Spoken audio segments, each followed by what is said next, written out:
Week 1 of the college football season is officially in the books. We had an incredible slate of games this past weekend and learned a lot about a number of teams, some good and some bad. Today we're going to be taking a look at the biggest winners and the biggest losers from week 1. But before we get to today's video, make sure to hit that subscribe button and turn on those notifications if you're new to my channel. If you're watching this video, odds are you love college football, and odds are you aren't subscribed to my channel, so make sure to subscribe to one of the best college football communities here on YouTube. We're going to start with probably the biggest winner of the entire weekend in Florida State. If you watched or followed college football at all last season, you would have known that Florida State was one of the worst teams in the entire country. So entering 2025, there weren't that many expectations for this program. Not to mention, this matchup against Alabama had added juice because quarterback Thomas Castellanos, well, he was very vocal this offseason about playing Alabama. He said Nick Saban couldn't save them, that he wasn't scared of playing Alabama,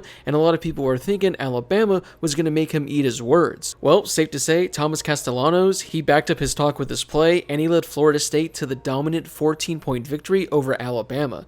I talked about this in my top 25 video, but this was really an incredible game from Florida State on both sides of the ball. First off, on offense, they looked fantastic. I mean, they had 400 yards of total offense and 4 touchdowns. Tommy Castellanos, he was fantastic. He had himself a great day, but overall, this was an offense that looked completely different than they did last year. There was a crazy stat that they scored more points in this game than any game last season against an FBS team. While the offense was pretty encouraging, it was the defense that really stood out. They held Alabama to only 17 points, and for the most part, aside from that very first drive of the game, Alabama couldn't get anything going against Florida State. How good of a team is Florida State going to be in 2025? That remains to be determined, but considering the expectations entering this game, again, there is no bigger winner of the entire weekend. Now, we're actually going to stay in this game because I think the biggest loser of the entire weekend is definitely Alabama. They entered this game ranked as the number 8 team in the country. They were near the top of the leaderboard when it comes to odds to win the national championship, and they were a 14-point favorite.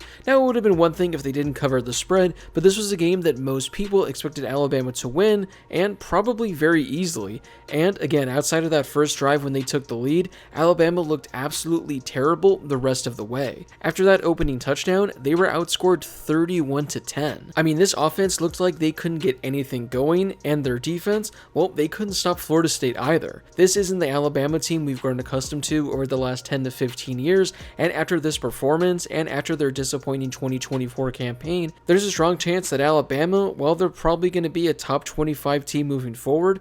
I don't know if they're necessarily a national championship contender anymore.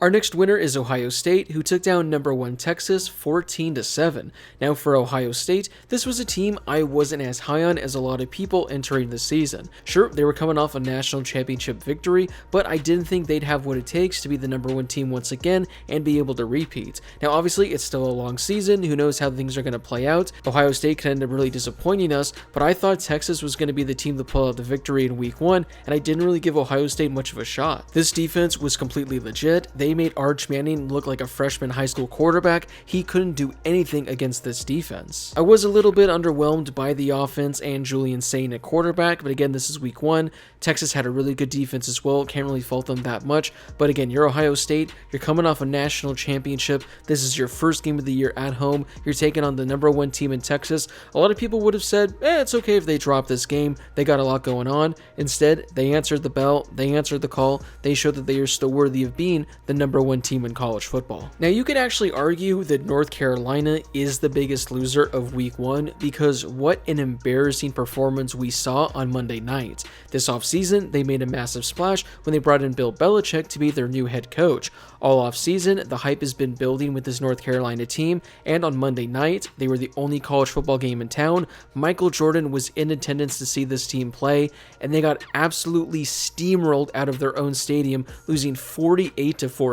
Now, the craziest part about this entire game was the fact that on the first drive, North Carolina actually looked really damn good. They had a really good touchdown, and everyone thought this North Carolina team under Bill Belichick, they might be the real deal.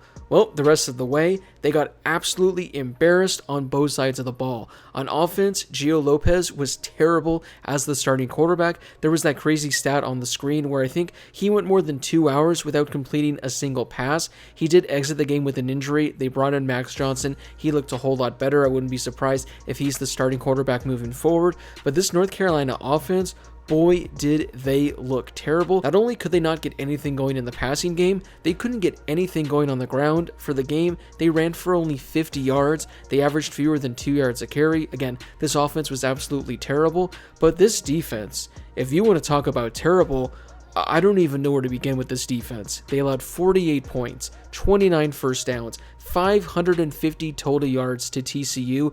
They couldn't stop anybody. I mean, I probably could have suited up for North Carolina last night, and I probably could have made more of an impact than some of these defensive players did, because they were letting guys go through untouched. They weren't even coming close to tackling some of these plays, and I don't know what North Carolina's been practicing all offseason, because this looked like a team that came together within the last week that they just threw out there. So there was a lot of hype surrounding this North Carolina debut with Bill Belichick as the head coach, and I really don't think you could have asked for a more disappointing and a more embarrassing week 1 outcome.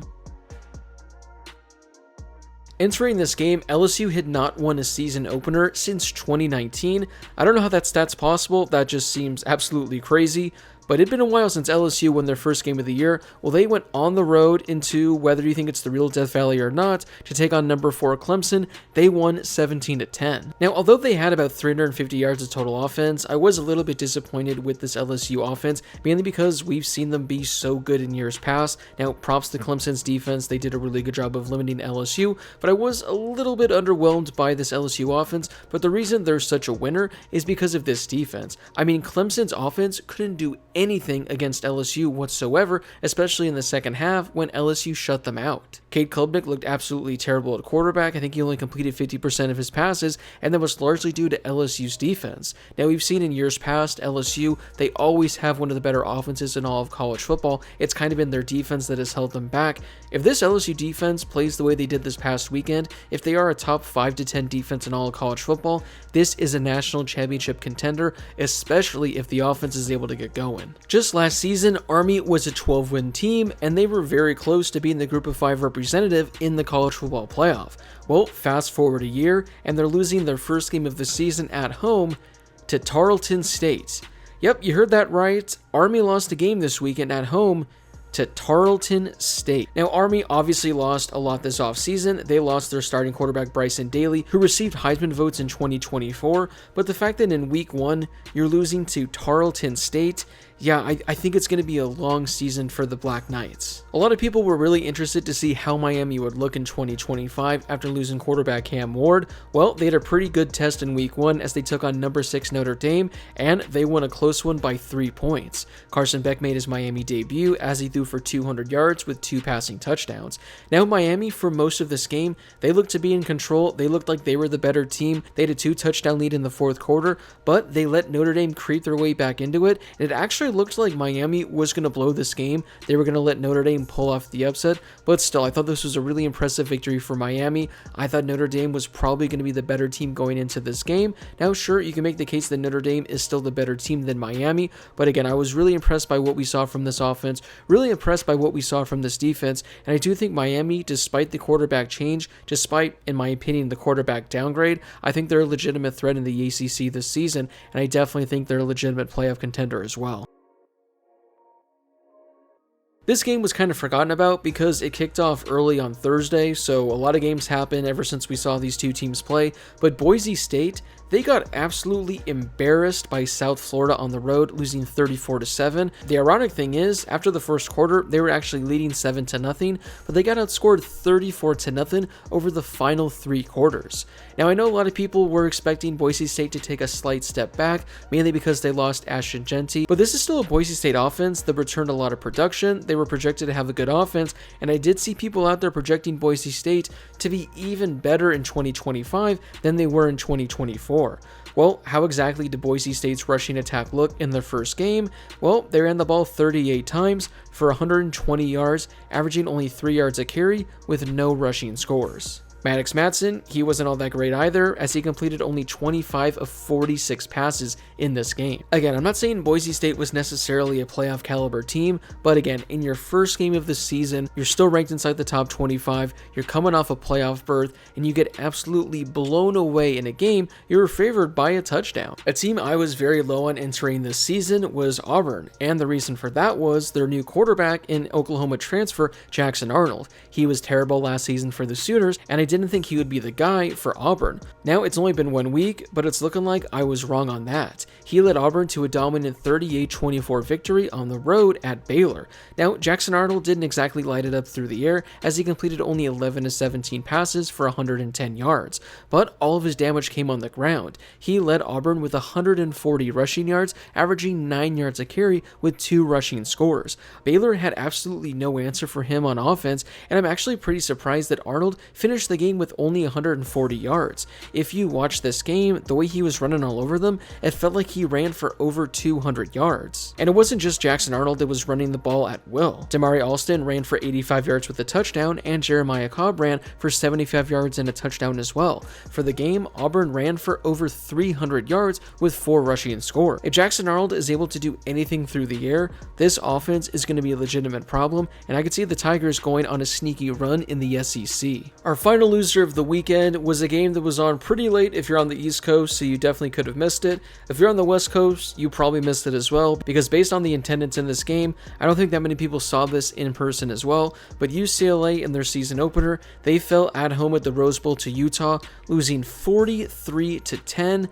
I think it's going to be a long season for the Bruins because, man, this team looks bad. And we have to start at their brand new quarterback, Nico Iamaleava. Now, this was a guy who at Tennessee demanded more money, and he ended up transferring to UCLA, who gave him said money. Now, I don't know exactly how much money UCLA is paying him this season, but let's just say whatever it is, it's that much too much. If they're giving him $1.5 million, that is $1.5 million too much, because Nico Iamaleava is a terrible quarterback. We all knew that at Tennessee, and with him going to UCLA, that hasn't changed. He had quite the debut for the Bruins as he completed 11 of 22 passes for 130 yards with a passing touchdown and an interception. Now, I guess the silver lining is he actually led UCLA on the ground with 47 rushing yards. If you take Nico's stat line out of the equation, UCLA combined to rush for only 37 yards in this game. Yep, you heard that right. Players not named Nico rushed for a combined 37 yards. As if the offense wasn't bad enough, well, they allowed Utah to score 43 points, 30 first downs, they went 14 of 16 on third down, and they had 500 yards of total offense. Now, I definitely think Utah is going to be a good team this year. I ranked them inside my top 25 from this past weekend, but man, UCLA, I didn't have a lot of expectations for them entering 2025, but to say they're going to be worse than I even expected, I think that's an understatement. Well, that wraps it up for today's video. Who do you think the biggest winner was from week 1? Also, who do you think the biggest loser was as well? Whatever your thoughts are, let me know in the comment section down below. Before you leave, don't forget to hit that subscribe button and turn on those notifications if you're new to my channel. I'm posting college football videos every day during this season, so make sure to subscribe so you never miss a video. Also, don't forget to drop a like on this video as well. It helps out with that YouTube algorithm, and it helps share this video and my channel with more college football fans. Plus, it only takes a second to do. As always, thank you guys so much for watching, and I'll see you all in my next video.